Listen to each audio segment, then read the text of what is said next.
오늘은 고린도후서 4장 7절로 18절 말씀 가지고 이 보물을 질그릇 안에 가졌다, 이런 주제로 말씀을 나누겠습니다. 질그릇이라고 하는 것은 이제 우리가 톡이라고 하죠. 우리 인류가 가졌던 아주 원시적이면서도 지금도 아주 중요한 그릇이 바로 질그릇입니다. 우리가 이제 그 도자기와 질그릇의 그 차이라는 것은 그 흙의 재질의 차이도 있지만 유약을 어떻게 바르냐, 이런 차이도 있죠. 그리고 그 구울 때 온도의 차이도 있습니다. 글쎄, 그 도자기로 표현했으면 더 좋을 뻔했는데, 도자기라는 건 사실은 그 평민들이, 서민들이 소유하는 것은 굉장히 힘들었어요. 왜냐하면 비싸기 때문에. 그래서 귀족들이나 양반들이나 이런 사람들이 사치품으로 가질 수 있는 것이 바로 도자기였죠. 보편적으로는 질그릇, 우리가 이제 양동이, 도가니 이런 그런 그 김치 담고 메주 담고 하는, 된장 담고 하는 그런 그릇을 이제 우리가 질그릇 이렇게 이해하시면 되겠습니다. 그러한 질그릇에는 대개 우리가 서민들이 먹는 그런 음식들을 담죠. 그런데 그 안에 보물을 담아놨다, 보물을 가진 것 같다. 우리가 질그릇이라면 하나님은 토기장이라고 그래요. 질그릇을 만드는 분. 그 안에다가 이제 보물을 집어넣는다. 그 뭐냐? 그리스도 예수, 또 복음. 그걸 이제 보물이라 이렇게 지금 표현을 했어요. 근데 우리가 그렇게 지금 느껴지는가 하는 거예요. 그러니까 복음의 중요성을 우리가 잘 이해를 못하고 있는 거예요. 왜냐하면 그 복음에 대한 개념이 이런 거예요. 그냥 2000년 전에 오셨던 예수님, 우리를 위하여 십자가에 죽으셨던 예수님, 우리 복격한 적 없고 들었기만 했던 그런 예수님, 성경에서 받은 예수님, 그 예수님을 우리가 믿기만 하면 천국 간다, 이렇게 가르쳤기 때문에 그렇게 중요성을 그렇게 인식하지 못하고 있는 거예요. 절실함도 없고 중요성도 없어요. 그런데 성경은 그렇게 간단한 얘기를 하는 게 아니거든요. 요 질그릇 같은 우리 존재, 이렇게 망치로 탕 때리면은, 몽둥이로 탕 때리면 금방 깨져버릴 것 같은 그런 질그릇, 나약한 존재 안에 이 보물을 가짐으로써 우리가 깨지지 않고 구원을 얻는다라고 하는 아주 중요한 비밀이 담겨 있는데, 그 구원이라는 게 뭐냐는 거예요. 구원이라는 게 뭐냐? 하나님 같이 되는 거예요. 그러니까 우리가 이 세상에서 이제 기한이 다 되면 목숨이 끊어지는데, 여기서 이 보이는 목숨이 끊어지고 나서도 우리 이 혼이, 목숨이 영원한 존재로서의 존재할 수 있는 것, 그게 뭐냐? 그게 하나님이에요. 그런데 우리는 지금 개념을 잘못 알고 있어요. 왜? 이단들이 잘못 오용했기 때문에 우리가 이 하나님이라는 개념을 잘못 이해하고 있고, 또 신학교에서 잘못 가르쳤기 때문에 잘못 이해하고 있는 거예요. 절대적인 하나님을 우리는 본 자도 없어요. 알 수도 없어요. 그런데 그 하나님께서 우리에게 주신 말씀을 통해서 그 말씀을 우리가 받아들임으로 말미암아 우리가 예수님께서 행하신 대로 우리와 함께 죽고 살아나면 그게 하나님이라는 거예요. 다시 말해서 죽었다 살아나면 다시는 죽을 수 없는 존재, 사망이 와서 건드릴 수 없는 그 존재, 그 존재를 일컬어 하나님이라고 부르는 거예요. 그러니까 우리가 그 상태가 된다 하는 거예요. 하나님께서 원하시는 게 바로 그거예요. 그래서 그 개념을 제대로 이해하고 나면 복음의 중요성, 정말 보물 같은 복음을 우리가 이해할 수 있고, 그렇게 이해하고 간직할 된다는 거예요. 근데 그렇게 가르치지 않았기 때문에 그렇게 중요성을 인식하지 못하고 있다. 이게 문제예요. 첫 번째, 고린도후서 4장 7절로 11절. 내 삶은 이 보물을 질그릇 안에 가졌다. 첫 번째, 7절로 10절까지. 그래서 능력의 탁월함이 내 삶에서 나지 않고 하나님의 소유로 있게 하려고 내 삶이 이 보물을 질그릇 안에 가졌다. 모든 것 안에서 내 삶이 에워싸여도 오히려 압박되지 않고 당황하여도 오히려 절망하지 않고 박해를 받아도 오히려 내버려지지 않고 내리 던져져도 오히려 망하지 않고 언제든지 내 삶이 주 예수스의 죽음을 몸 안에 둘러맨 것은 내 삶의 몸 안에 예수스의 생명이 드러나게 하려 함이다. 그러니까 질그릇 안에 보물을 가진 이유는 뭐냐면 능력의 탁월함이에요. 나한테서 나는 게 아니라 하나님의 소유라는 거예요. 우리가 받은 복음의 능력이란 말이에요. 그리스도의 피가 능력이란 말이에요. 왜냐하면 나를 하나님으로 다시 영원히 죽을 수 없는 존재로 탈바꿈시킬 수 있기 때문에 능력이라고 그래요. 그 능력이 탁월해요. 세상에는 어떤 방법도 이러한 방법이 없어요. 그래서 아주 탁월한 방법이에요. 그래서 그걸 가졌기 때문에 우리가 압박되지도 않고 절망하지도 않고 망하지도 않고 그렇게 좌절하지 않고 살아간다 이 말이에요. 용기를 가지고 살아간다.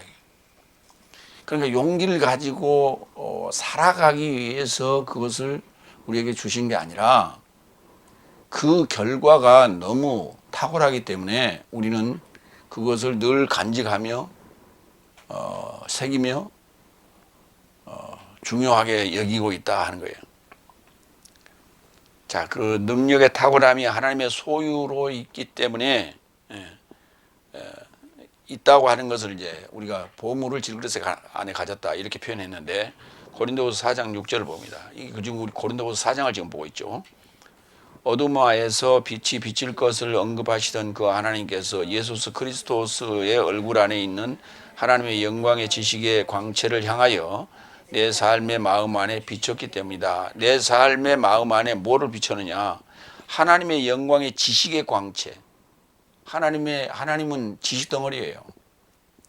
우리를 살릴 수 있는 그런 탁월한 능력의 지식이에요. 지식을 가지고 있어. 그거를 향해서 그 빛을 향해서 우리 마음 안에 비춘 게 뭐냐? 복음의 광채예요. 영광의 복음의 광채를 우리 마음 안에 비춘 거예요. 그것이 탁월하다 이 말이에요. 근데 그것이 내가 비침을 받았기 때문에 내 소유가 아니라 하나님의 소유란 말이죠. 마태복음 6장 13절에 그렇게 기록되어 있어요. 그리고 내 삶을 시험에 이르고자 빠지게 하지 마시고 오히려 내 삶을 나쁜 자로부터 구출해 주십시오. 이는 내세 삶에 이르는 나라와 능력과 영광이 아버지의 소유이기 때문입니다. 이렇게 되어 있다고. 아버지의 소유예요. 그래서 내 것이 아니라는 것을 지금 여기서 언급하고 있다. 그 다음에 이제 거기 모든 것 안에서 내 삶이 에워싸여져도 오히려 압박되지도 않고 당황하지도 않고 절망하지도 않고 박해를 받아도 오히려 내버려지지도 않고 내리 던져도 망하지도 않고 하는 이런 상황은 그 표현을 아주 로마서 8장 35절에 잘 기록해 놨어요. 로마서 8장 3절 어디 있어? 이야기를 하면 따라가야지. 다음 페이지로 넘어갔잖아 벌써. 로마서 8장 3절. 누가 내 삶을 그리스도스의 사랑으로부터 갈라놓을 것인가? 환난이나 곤고나 박해나 기근이나 헐벗음이나 위험이나 칼이겠는가? 찾았어요? 그렇죠. 그러니까 갈라놓을 수 없다. 뭐에 대해서? 그리스도스의 사랑으로부터. 사랑. 사랑이라고 하는 것은 이렇게 달라붙어 있는 거예요. 근데 이제 사랑이 식어버리거나 사랑이 미움으로 바뀌면은 같이 있을 수가 없죠. 근데 하나님께서 우리에게 향하신 이 계획은 그건 다르게 설명할 방법이 없어요. 사랑이에요. 왜냐하면 질그릇이 한번 생각을 한번 해봐요. 동이, 요 도가지에 빈 것도 마찬가지고 안에 뭐가 들어있을 때도 마찬가지고 탁 치면 또 깨져요. 우리 인간이 그런 존재예요. 그런데 그 존재 안에 보물을 집어넣고 하나님이 그 안에 친히 들어오셔서 하나님의 아들이 그 안에 친히 들어오셔서 우리를 그렇게 깨지지 않게 이렇게 했다는 게 얼마나 큰 사랑이에요. 그 사랑으로부터 우리가 갈라놓을 수 없죠. 어떤 것도. 그 다음에 언제든지 내 삶이 주 예수의 죽음을 몸 안에 둘러맨 것은 10절입니다. 내 삶의 몸 안에 예수의 생명이 드러나게 하려 합니다. 무슨 말이에요? 반드시 죽음이라고 하는 예수와 함께 죽음이라고 하는 것을 내가 몸 안에 둘러매야 돼. 우리가 그 겉옷을 둘러 입듯이 그 죽음을 당연히 맛봐야 되는 거예요. 예수님과 함께 십자가의 죽음을 맛봐야 되는 거예요. 근데 이거를 갖다가 역사적인 2000년 전 십자가 사건으로만 설명을 하니까 말이 안 되는 거예요, 지금. 응? 한번 생각을 해봐요. 10절 한번 다시 한번 읽어봐. 언제든지 내 삶이 주 예수의 죽음을 몸 안에 둘러맨 것은 내 삶의 몸 안에 예수의 생명이 드러나게 하려 함이라고요. 그래야만이 생명이 드러나는 거예요. 조회라는 생명이. 왜 이 생명이라 하지 아니하고 생명이라 했는가? 생명이란 말은 날생자의 목숨명자예요. 그것은 첫사람 아담에 속한 거예요. 예수께서 우리에게 주시는 것은 살리는 영이고 살려주는 영이에요. 그래서 생명으로 표현해야 돼요. 그게 조에 사는 건 맞아요. 그런데 그게 생영이에요. 생명으로 사는 게 아니라 우리가 생영으로 사는 거예요. 그래서 생영이라 이렇게 바꿨어요. 그러니까 우리는 내 몸 안에서 예수의 생영이 드러나게 하려 합니다.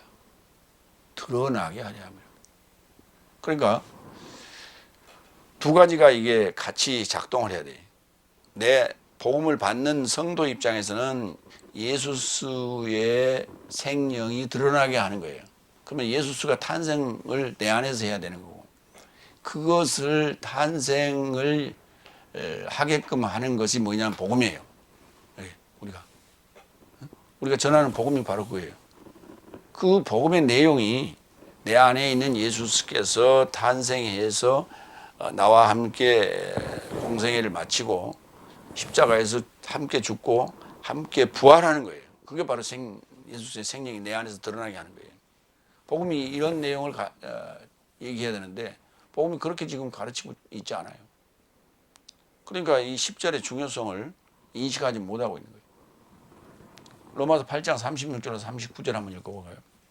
내 삶이 도살할 양같이 여겨지고 당신 때문에 날 전체를 죽임당한다고 기록한 바 있다. 거기에 날 전체를 죽임당한다. 날마다 죽임당한다. 날마다 죽임당하면 하루 죽었으면 그 다음날 어떻게 또 죽어?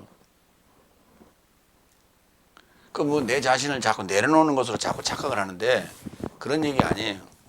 7날 과정을 우리가 설명하는 거예요. 날 전체를 죽임을 당하는 거예요. 7날 전체가 다 지금 6날까지가 다 죽는 거라는 얘기예요. 그게 6날에 와서 죽게 되는데 그 날까지 모든 날이 다 죽었다는 얘기는 무슨 말이에요? 만약에 6날 십자가에서 여섯째 날 십자가에서 내가 죽임을 당할 때 그 나이가 만약에 50이라고 칩시다. 그럼 50 그 죽고 살았을 때 51살이 되는 게 아니라 다시 그냥 새로 태어나기 때문에 1살인 거예요. 그 전에 거는 다 죽어버렸기 때문에 아무것도 아닌 거예요. 30년이 됐든 50년이 됐든 40년이 됐든 아무 의미가 없다는 얘기예요. 그게. 그래서 날 전체를 그랬어요. 6날까지의 그 날 전체를 죽임당한다고 기록된 바와 같다.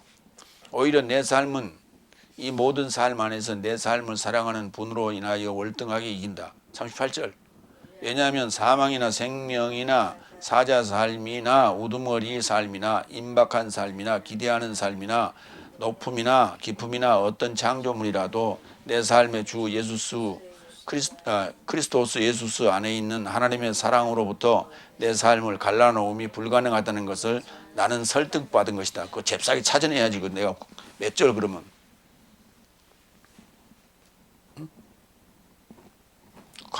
집중해야 집중. 그러니까 죽어야 사는 거예요. 죽어야 사는 거예요.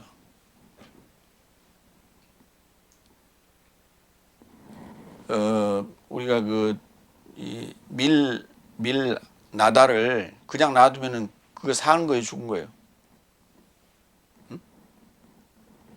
그러니까 씨앗을 병 안에 이렇게 담아놨잖아요.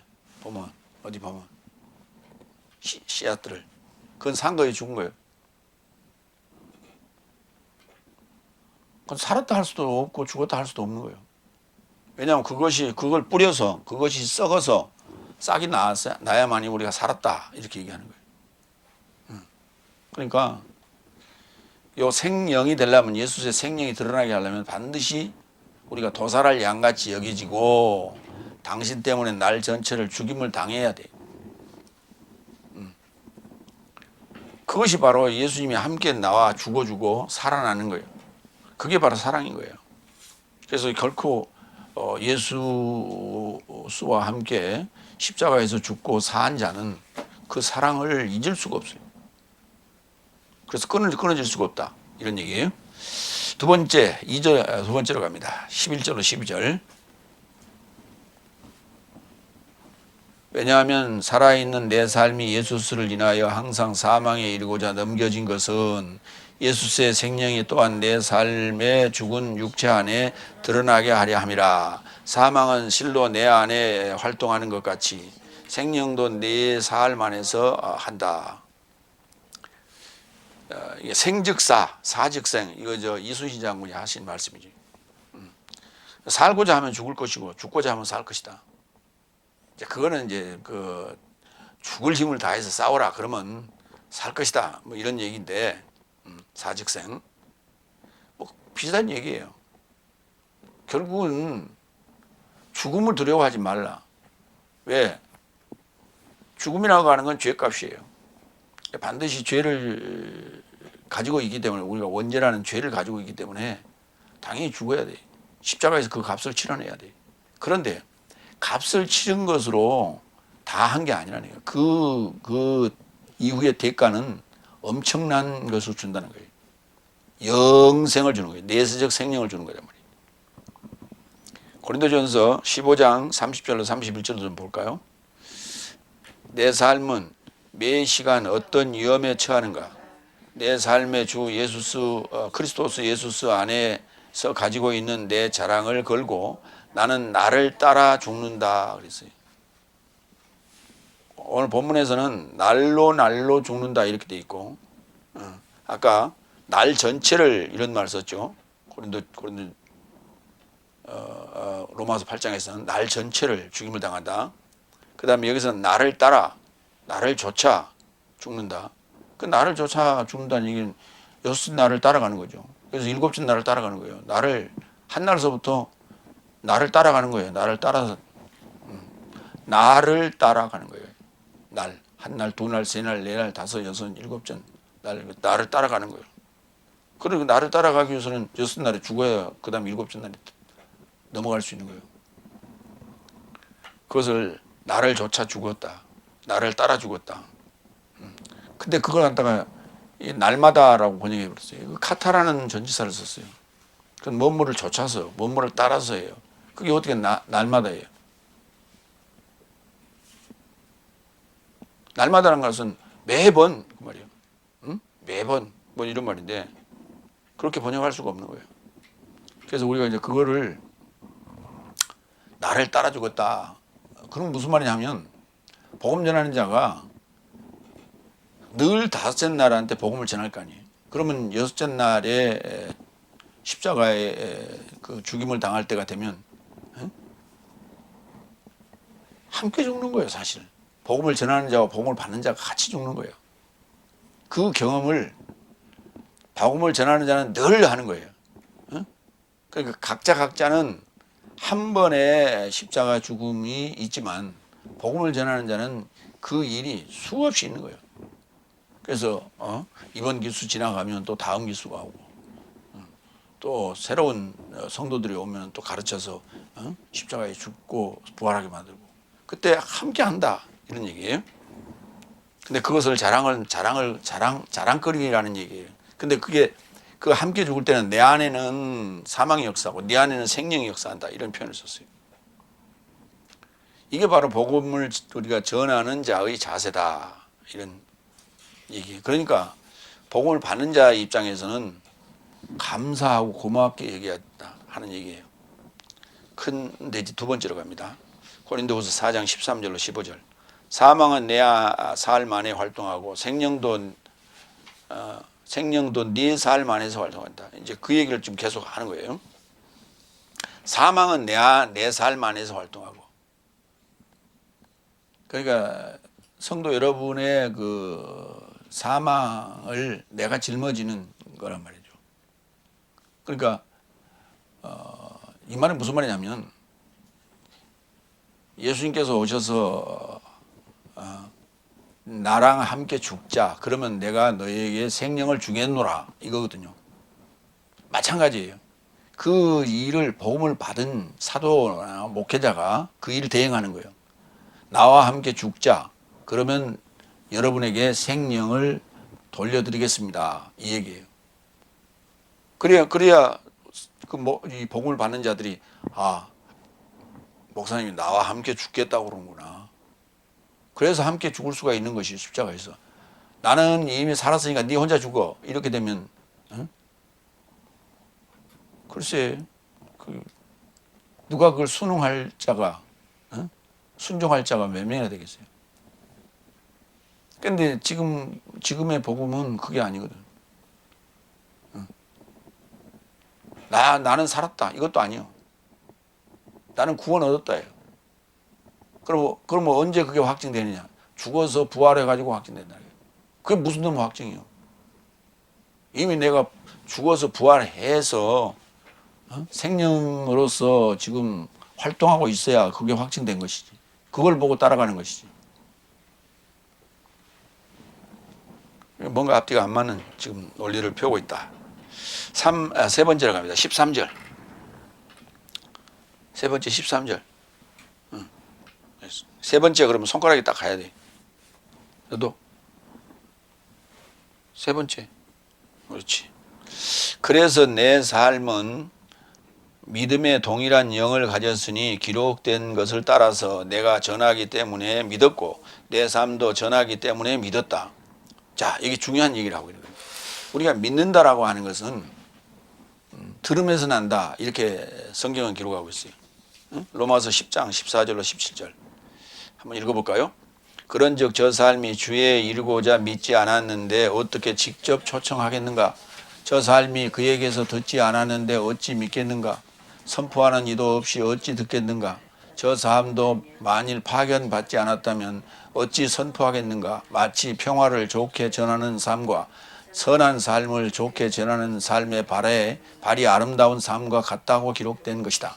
그러나 모든 삶이 복음으로 순종하지 않았으니 왜냐하면 에사이아스는 말한다. 주여 내 삶의 들음으로 누가 믿었습니까? 그러므로 믿음은 들음에서 나며 들음은 그리스도스의 세설로 인함이라.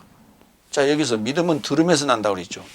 그러니까 오늘 지금 13절에 뭐라 그러냐면 내가 전하기 때문에 내 삶도 전하기 때문에 믿는다.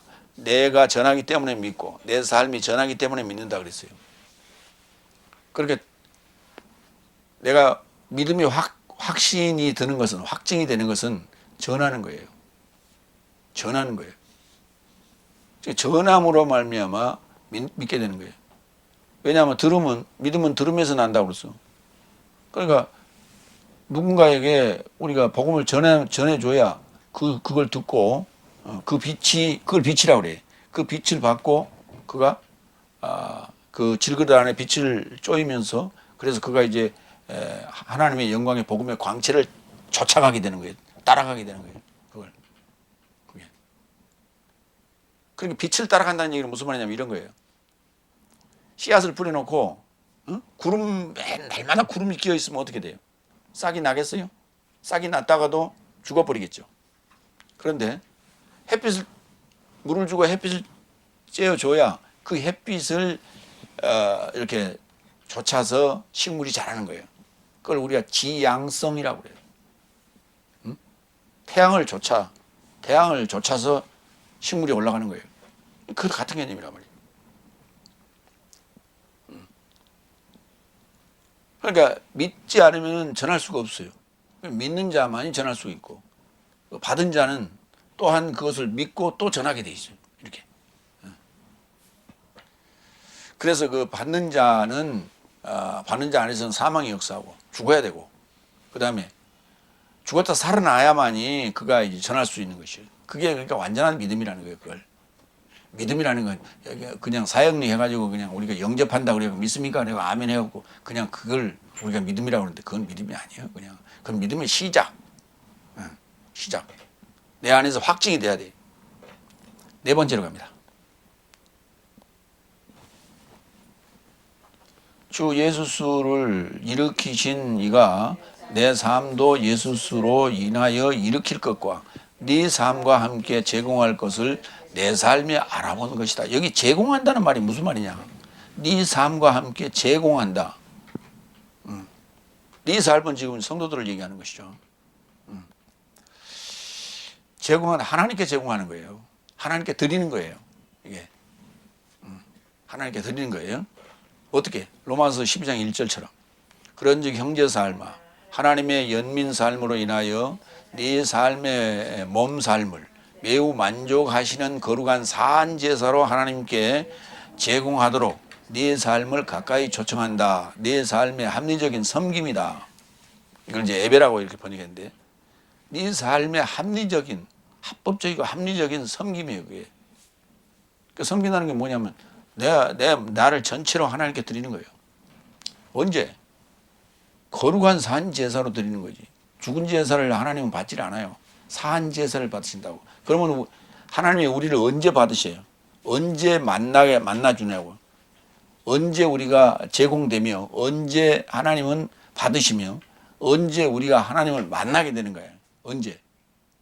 그게 바로 십자가에서 죽고 부활했을 때예요. 십자가에 죽고 부활했을 때, 그때 진정한 예배가 이루어지는 거예요. 그때. 그래서 요한복음 4장에 우리 예배 처음 시작할 때 하나님의 영이시니 영과 진리 안에서 예배하는 삶을 그가 예배에 마땅하다 그랬죠. 그 상황이 언제 이루어지냐? 우리가 죽고 부활했을 때 이루어지는 거예요. 그 전까지는 산제사를 드리는 것이 아니라 죽은 제사의 날마다. 하나님은 죽은 제사를 받지 않아요. 산제사를 원해요. 그래서 반드시 우리가 여섯째 날 끝에 십자가에서 죽고 예수님과 함께 죽고 예수님과 함께 부활하는 그래서 산제물이 돼야 돼. 산제물이. 그래서 그것을 하나님께서 받으시다. 그래서 우리가 그런 산제사로 드리고자 지금 우리가 예배를 드리고 또 복음을 전하고 가르치고 하는 거예요. 다섯 번째 15절. 많은 삶으로 인하여 은혜가 증가하니 하나님의 영광에 이르고자 감사를 넘치게 하려 합니다. 반드시 거기 지금 우리가 이 많은 은혜를 입었으면 은혜라는 게 여러 가지가 있어요. 그러니까 그 십자가 사건 부활 이전에도 우리가 있고 수없는 은혜를 받았어요. 그리고 그 이후에도 은혜가 넘치죠. 그럴 때마다 하나님의 영광에 이르고자 감사를 우리가 넘치게 또한 해야 돼. 감사가 필요해. 그런데 그거 잘 봐요. 그 밑에 은혜라는 단어와 감사라는 단어를 잘 봐요. 그 감사라는 단어 속에 카리스가 들어있죠. 카리스티아라고 하는 부분이. 그러니까 은혜라는 단어가 카리스인데 카리스라는 단어 앞에 유가 붙었어요. 그게 감사예요. 그 은혜를 입었으면 그 은혜가 좋습니다. 은혜가 좋습니다라고 하는 것을, 응? 응. 좋습니다라고 하는 것을 감사라고 하는 거예요.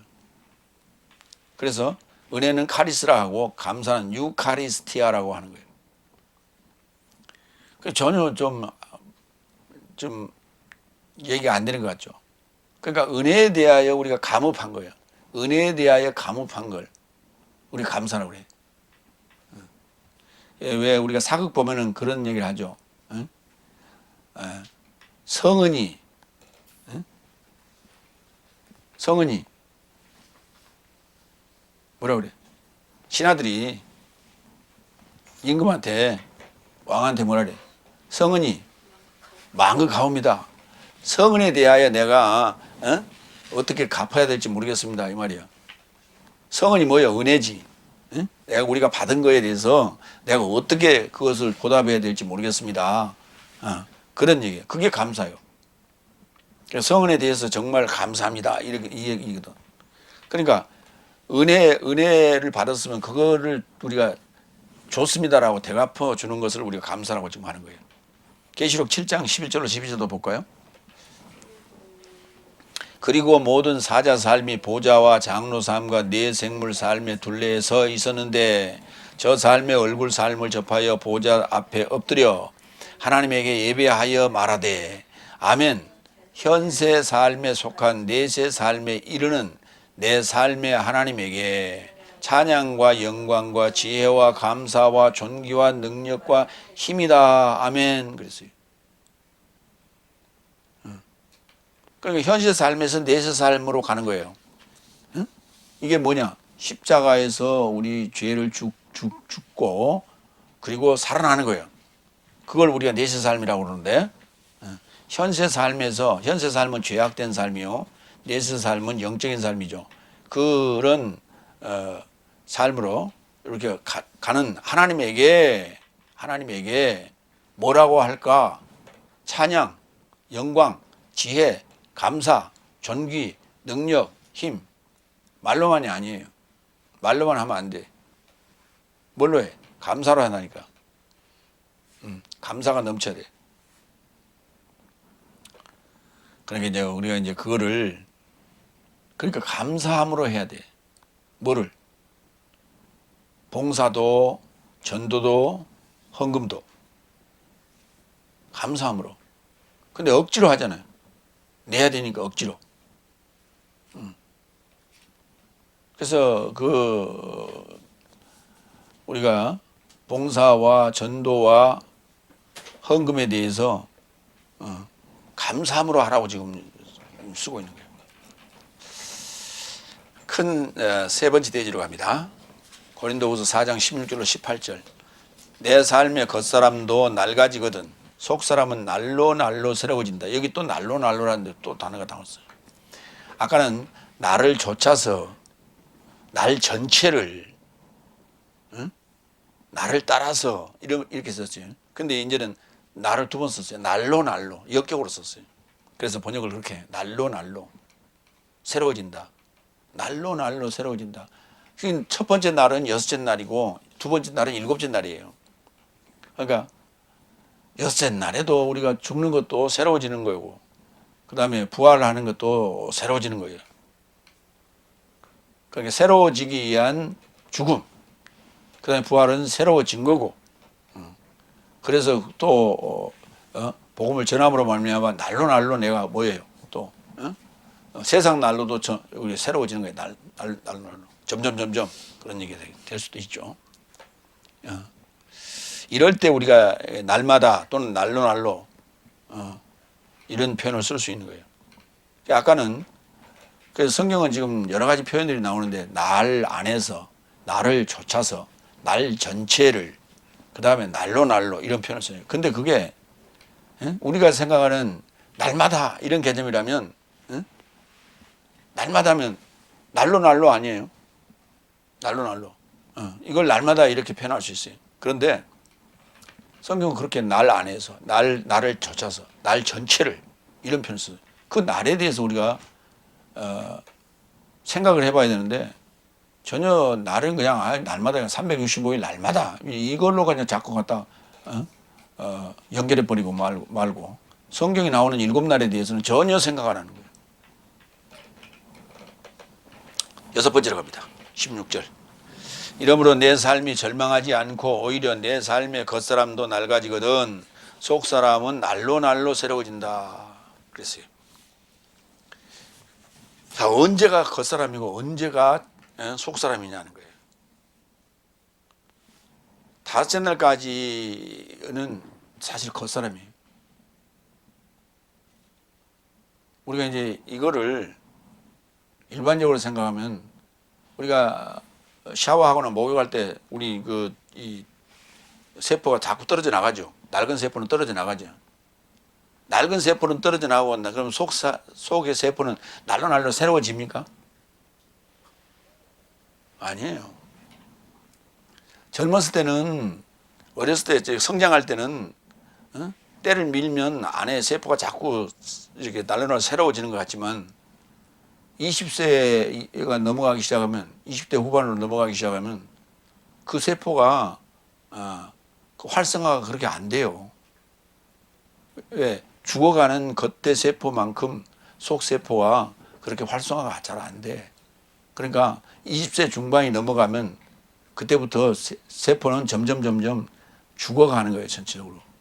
그래서 나이가 들면 쪼글쪼글해져. 그러고 주름살이 늘어나는 거예요. 그게 뭐냐면 세포가 활성화가 잘 안 되고 죽어가는 세포와 살아나는 세포가 서로 밸런스가 안 맞는다는 얘기예요. 그 말이 안 맞는 얘기죠. 겉사람은 낡아지지만 그게 지금 우리 육체가 낡아지는 그 외모의 모습이 아니라 우리가 이제 이걸 그렇게 이해한단 말이에요. 겉사람은 낡아진다고. 겉사람은 늙어가는 거예요, 자꾸. 겉사람은 늙어가고. 속사람은 새로워집니까? 할아버지 할머니들, 신앙생활 하시는 할아버지 할머니들 나이 드신 분들이 보면 어때요? 점점 나이가 들면 나이 들수록 생각이 총총하고 기억이 총총하고 그 다음에 생각이 젊어져 갑니까? 그래 안 그래?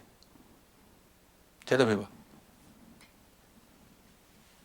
그래, 그렇지 않지. 그렇지 않잖아. 안 맞는 얘기라니까. 그러니까 여기서 겉사람은 뭐고 속사람은 뭐냐? 이 겉사람은 다섯 날까지의 나의 그 사고들이 이걸 완전히 죽이지 않으면은 내 사고가 바뀌질 않아. 응? 내 사고가 바뀌질 않아. 다시 말해서 나이 들면은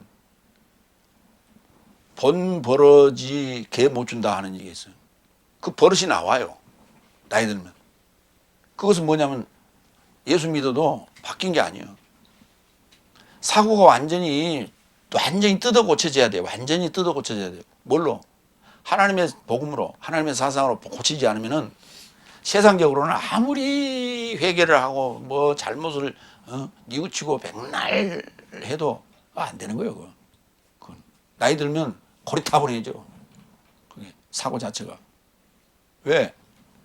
세상을 아무리 봐도 나이 먹어가지고 그게 이 같이 외모가 늙어가는 만큼 비례해서 가지 생각이 절대 반대로 안 가는 거예요. 그러나 복음은 그렇지 않은 거예요. 그만큼 복음이 우리 인간이 이 땅에 사는 동안에도 큰 영향을 미치는 거예요.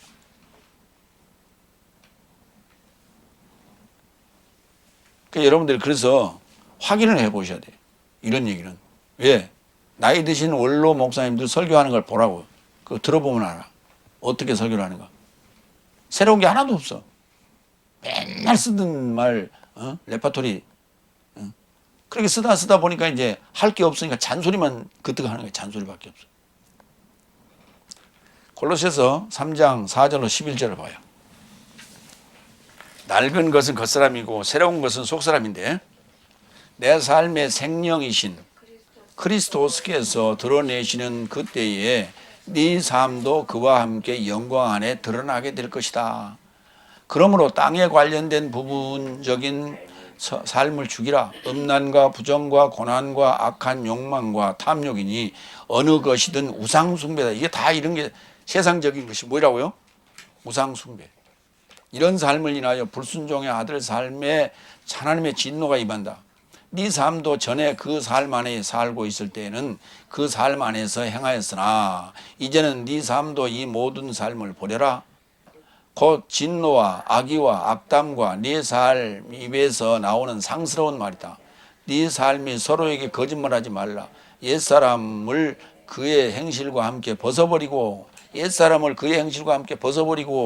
자기를 창조하신 자의 형상을 좇아 인식에 이르고자 새로워진 생사람을 입었으니, 응? 카이노, 응? 카이노스 앞에 뭐가 붙었어요? 아나가 붙었죠. 새롭게 이렇게 새롭게 떠오른 태양처럼, 새 태양처럼 떠오른 생사람을 입었다고요. 네오스 안트로포스를 입었다고요. 생사람. 새 사람이 아니라 생사람을 입었다니까. 금방 쌩쌩한 어떤 그런 생기 있는 그런 사람이 됐다고요. 다시 이제 그 사람이 청년 같은 사람이 됐단 말이에요. 근데 그 청년 같은 사람이 됐는데 다시 외모가 그런 게 아니라 요 사고가 그렇단 말이에요. 사고, 인식. 그게 뭐냐면 창조하신 자의 형상을 좇아 인식에 이루고자 말이에요. 창조자의 인식에 이르렀단 말이에요. 창조자의 인식화됐단 말이에요. 창조자가 된 거예요. 창조자는 어때요? 창조자 같은 경우는 어때? 힘이 넘쳐야 되고 생각이 긍정적이어야 되고 진취적이어야 되고 그 청년 같은 그런 사고를 가져야 한단 말이에요. 그리고 지식도 마찬가지고. 그 사람을 우리가 새로워진 생사람이라고 합니다. 우리가 왜 생사람 잡네 그런 말 하죠. 그 되게 잡는다라고 할 때는 동물이 짐승이 그 사자가 짐승을 잡을 때도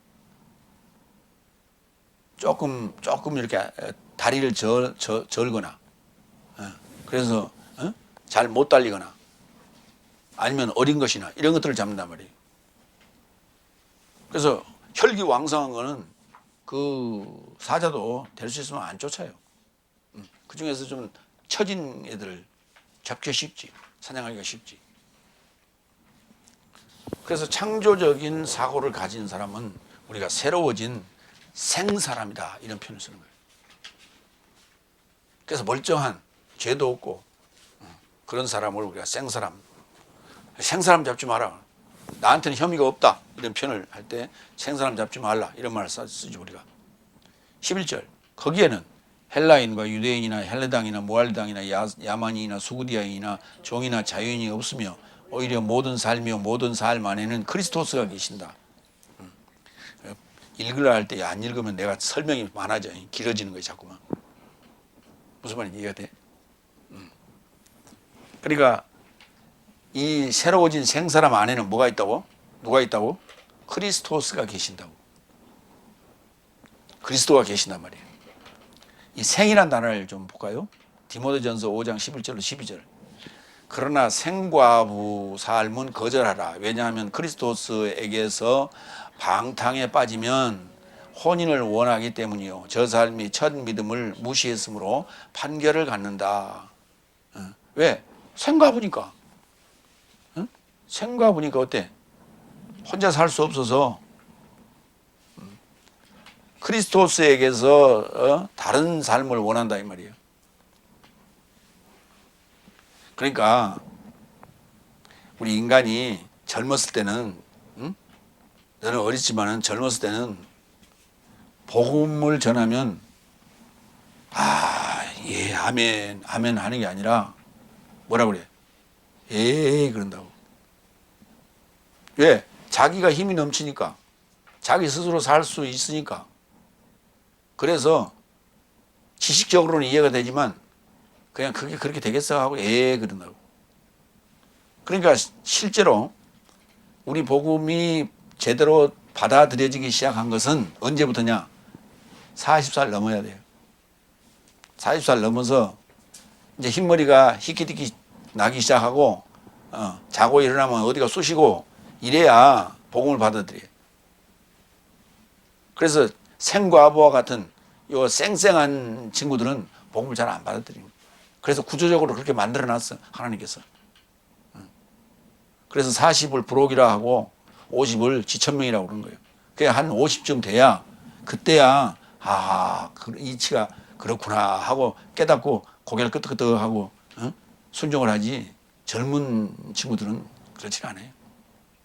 그런데 그 나이를 넘어가 버리면 그때부터는 이제 완전히 이게 머리가 노쇠화 되고 낡아져 가지고 그러려니 하고 그렇통 똥인지 된장인지 그냥 뭐 그냥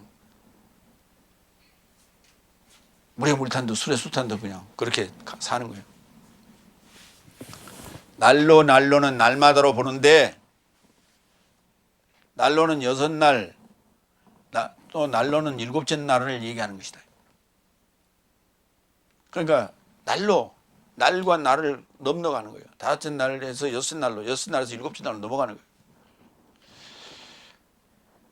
날마다 새롭게 되다가 다시 되돌아갈 수도 있죠. 다시 되돌아가는 자도 있어요. 그러나 새롭게 됐다는 이 아나카이노라는 단어는 카이노스라는 변치 않는 새 것 앞에 아나 전치사가 접두된 동사예요. 그래서 새롭게 되어서 이렇게 떠오르는 그런 입장이에요. 그래서 이 카이노스 변치 않는 새 것으로 우리가 바뀌지 않으면은 그게 바로 부활이에요. 부활체예요. 이게 아니면은 불가능해요. 세상의 사람들은 인간은 못 믿어요. 언제든지 변심할 수 있거든. 언제든지 변심할 수 있어요. 지난 대선에서 이 문정권에 반발해서 저 개똥 같은 윤석열을 찍어준 사람들이 다 누구냐면 다 나이 처먹은 놈들이에요. 그 나이 처먹은 놈들이 다 변심해가지고 이런 거예요. 판단 능력이 없어요. 나이 먹으면.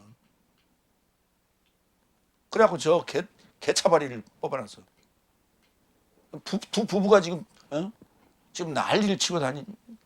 응? 그 대통령이 할 짓이요. 대통령 부인이 할 짓이요. 하고 다니는 꼬라지를 봐라 그래. 일반 여염집 아낙네들이 하는 짓이랑 똑같. 아니 장관들 부인들을 모여놓고 거기 만났는데 언니들이라고.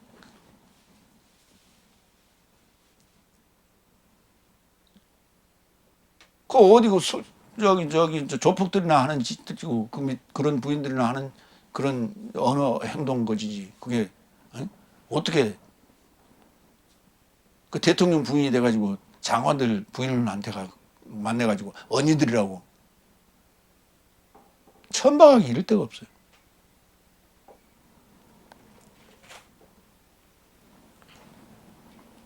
이런 원인이 다 뭐냐면 나이 먹은 사람들이 문제예요. 이게 이 머리가 돌아가질 않아. 그래서 돈에 뭐 누구의 말에나 그냥 솔깃해가지고 다.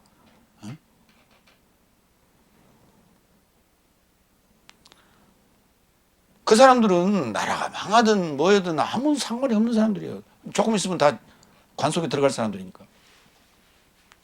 그런데 똑같은 표를 하나씩 준단 말이에요. 그걸 가지고 그렇게 행사를 하는 거예요. 그러면 자기들한테 뭐 와? 기껏 와봐야 막걸리 한잔 오겠지. 7번째 17절. 왜냐하면 탁월함에 이르고자 탁월함을 조차 내 삶의 환난에 가벼운 것은 순간이나 내세적 영광의 무게는 내 삶으로 실행한다. 탁월함에 이르고자 탁월함을 조차. 탁월함이 연속이에요. 그러니까 탁월함. 우리 대한민국이 탁월한 지금 상황이에요. 그 6.25 전쟁 이후에 정말 폐허에서 지금 선진국 반열에 올랐었죠. 이렇게 된 나라는 없어요. 눈을 씻고 찾아도 이렇게 된 나라는 없어. 중국이란 나라는 워낙 땅덩어리가 크고 자원이 많고 하기 때문에 저들도 일제 36년 대동아 전쟁 이후에 상당히 폐허가 됐다고 하지만은 우리하고는 비교가 될 수가 없어요. 우리는 완전하게 6.25 동란 때문에 완전히 전쟁의 폐허에서 다시 완전히 아무것도 없는 상태에서 새롭게 붕을 이렇게 가지고 지금 세계 반열에 올랐다면, 세계 선진국 반열에 올랐단 말이에요. 이런 나라는 없어요. 그런데 브라질이라든지 아르헨티나라든지 필리핀이라든지 우리보다 잘 살았어요. 그런 나라들은 선진국에서 지금 후진국으로 지금 전락하고 있는 나라들은 여러 나라들이 있어. 그러나 후진국에서 선진국으로 간 나라는 우리나라밖에 없어요. 이게 탁월한 거예요. 이런 게. 그런데 우리가 다섯째 날까지의 그 사망의 사고에서, 사망의 지식에서 우리가 죽고 살아났다고 하는 것은 정말 탁월한 거예요. 이 부활체는 탁월한 거예요. 내 삶의 환란, 그동안에 받은 그 환란, 그러니까 다섯째 날을 살아오면서 받았던 환란도 있고, 그 다음에 부활 후에 받은 환란도 있어. 그런데 그 부활 후에 받은 날은 한 날 살아가는 거예요. 일곱째 날 살아갈 거예요. 그렇기 때문에 순간이야. 일곱째 날에 우리가 받을 환란은 순간이에요. 얼마? 눈 깜짝할 사이에. 그러나 내세적 영광의 무게는 그건 대단한 것이죠. 그래서 그것을 내가 삶으로 실행하고 감당하는 거예요. 삶으로. 이제 그런 내용들이지. 마태복음 11장 29절로 30절 한번 봐요. 나의 멍에를 내 삶을 접하여 가지고 나로부터 배우라. 나의 멍에를 네 삶을 접하여 가지고 나로부터 배우라. 나는 자비롭고 마음으로 겸손한 자이다. 그러므로 내 삶의 목숨 삶으로 쉼을 발견할 것이다. 왜냐하면 나의 멍에는 쉽고 나의 짐은 가볍다. 그러니까 예수님께 우리가 예수님의 사상을, 예수님의 지식을, 예수님의 말씀을 우리가 듣고 배운다는 말은 예수님과 함께 멍에를 메는 거예요. 그런데 내 혼자 그 멍에를 짊어지고 가면 무겁죠. 그러나 예수님이 절반 나눠서 짊어지기 때문에 가볍다고 얘기해요. 근데 이 복음을 들어보면 내가 스스로 감당해야 될 것 같은 느낌이 들어요. 그래서 굉장히 무겁게 여겨져. 그러나 결코 무겁지 않습니다. 가벼운 거예요. 그러나 환란은, 육체가 받는 환란은 크게 느껴져요. 그러나 그건 순간이다. 성경은 이렇게 얘기하고 있어요. 그건 지금 사도 바울이 자기 경험을 지금 얘기하고 있는 거예요. 그래서 능력의 탁월함에 대해서 얘기하는 거예요. 휴페르발로라고 볼레라고 그러는데 휴페르볼레 그러는데 휴페르발로에서 왔어요. 뭐냐면 이런 거예요. 우리가 농구공을 휙 이렇게 던지죠. 던지는 거예요. 어떻게? 이렇게 초월하도록, 담을 넘어가도록. 그러면 이제 농구공보다는 홈런과 같은 개념이에요. 홈런 막 치면 담을 넘어가잖아요. 그거를 우리가 탁월함이라고 그래요. 그러니까 홈런 치면 그냥 환호성이 들리잖아요. 그런데 그 공을 만약에 주웠다 누군가, 그래갖고 이제 그 홈런 친 자에게 사인을 받았다. 근데 그걸 이제 뭐 경매장에 내놨다. 값이 꽤 나가죠. 왜? 탁월하기 때문에. 고린도후서 4장 7절. 그래서 능력의 탁월함이 내 삶에서 나지 않고 하나님의 소유로 있게 하려고 내 삶은 이 보물을, 무거운 영광을 질그릇 안에 가졌다. 이렇게 표현하는 거예요. 삶의 무게, 영광의 무게, 삶의 무게. 우리가 이제 영광의 무게 또는 삶의 무게, 삶의 무게 하면 어때요? 힘든 걸 얘기해. 힘든 거 삶의 무게를 견뎌냈다 이런 표현을 쓰죠. 그게 바로스 그렇게 얘기하는데 데살로니가전서 2장 6절로 7절 한번 읽어봐요. 내 삶은 사람에게서 영광을 찾지도 않았고 네 삶으로부터나 다른 삶으로부터 찾지도 않았고 크리스토스의 사도 삶과 같이 무게 안에 있을 수 있으나, 그러니까 사도 삶의 무게를 잡고 우리가 무게를 잡는다 이런 말씀, 그런 무게 안에서 있을 수 있으나 유모가 자신의 자식을 소중히 보호함같이 네 삶 속 안에서 친절한 자가 되었나니. 그러니까 사도 삶이 굉장히 어때요? 우러러 보이고 높아 보이고 그렇잖아요. 그렇게 무게 잡고 사는 게 아니라 유모처럼 아주 친절하게 젖먹이는 자같이 그렇게 내가 행동을 했다 이런 표현을 쓰는 거예요, 사도 바울이. 여덟 번째로 갑니다. 18절. 보여지는 삶을 내 삶이 관찰하는 것이 아니요 오히려 보여지지 않는 삶이니, 왜냐하면 보여지는 삶은 일시적인 삶이나 보여지지 않는 삶은 내세적 삶이다. 그러니까 겉사람은 보이는 삶이고 보여지는 삶이고 속사람은 보여지지 않는 거예요. 그러니까 우리가 보여지지 않는 것에 대해서는 별로 관심을 안 가지려고 그래요. 영생, 내세적 생명, 하나님 볼 수 있어요, 없어요? 볼 수 없다고. 거기에 대해서는 그렇게 관심을 가지지 않으려고 그런단 말이에요. 근데 그게 아니라니까. 보여지지 않는 것은 내세적 생명을 관찰하고 실행하는 사도 삶의 무게를 우리가 느끼고 지고 감당하는 거예요. 실행하는 거예요. 마태복음 13장 14절로 16절. 마태복음 13장 14절로 16절 한번 봐요. 그리고 이사야의 예언이 저 삶에게 접하여 채워진다 말하되, 이사야의 예언이 지금 채워집니다. 말하되 네 삶은 소문으로 들어도 결코 이해하지 못하고 보기는 보아도 결코 알아차리지도 못하고. 봐, 보기는 봤는데도 알아차리지도 못하잖아요. 예수님을 직접 봤잖아요. 2000년대 그때 당시에 살았던 사람들은 유대 땅에서 갈릴리 땅에서 예수님을 봤어요, 직접. 사도들과 함께 같이 봤어. 근데 사도들은 깨달았는데 그 나머지 사람들은 깨달은 사람이 별로 없었어. 보기는 보아도 알아차리지 못해. 왜냐하면 이 백성의 마음이 무감각해졌어. 그리고 귀 삶으로는 듣기에 둔하고 그랬단 말이에요. 저 삶의 눈은 감았어. 보려고 하지 않아. 언제든지 눈 삶으로 알아보지 못하고 귀 삶으로 듣지도 못하고 마음으로 이해하지도 못하고 돌이키지 못하는 저 삶을 내가 치유하고자 한다라고 오셔서 하셨는데도 그때도 아직도 그 눈이 안 떠지고 귀가 열리질 않고 생각이 열리질 않는 거예요. 근데 지금도 마찬가지예요. 지금도 마찬가지. 그러니까 이제 가룟 유다가 아니라 빌립이 예수님이 나타났을 때, 부활하신 예수님이 나타났을 때 손 좀 보여주세요. 그래야 우리가 믿겠습니다. 옆구리 좀 보여주세요. 우리가 그래야 믿겠습니다. 그래서 보여줬어요. 그러면서 예수님이 그랬어요. 봄으로 믿느냐 안 보고 믿는 자가 더 복이 있다 그랬단 말이에요. 우리는 지금 우리가 믿는 이 복음의 세계는 우리 눈으로 볼 수 없는 세계예요. 눈으로 볼 수 없는 영적인 세계예요. 그 영적인 세계를 우리가 보지도 않고 믿고 따르는 것은 이건 정말 복 있는 자다. 16절.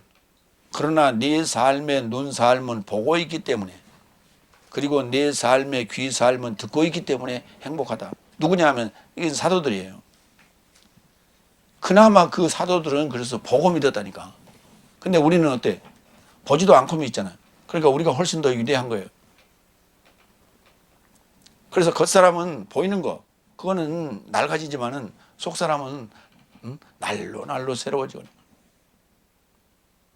그래서 우리의 사고가, 생각이 무엇을 추구하느냐, 무엇을 목표로 하고 있느냐에 따라서 그것이 살아있느냐 아니면 죽어있느냐 이렇게 우리가 표현할 수 있는 거예요. 마무리합니다.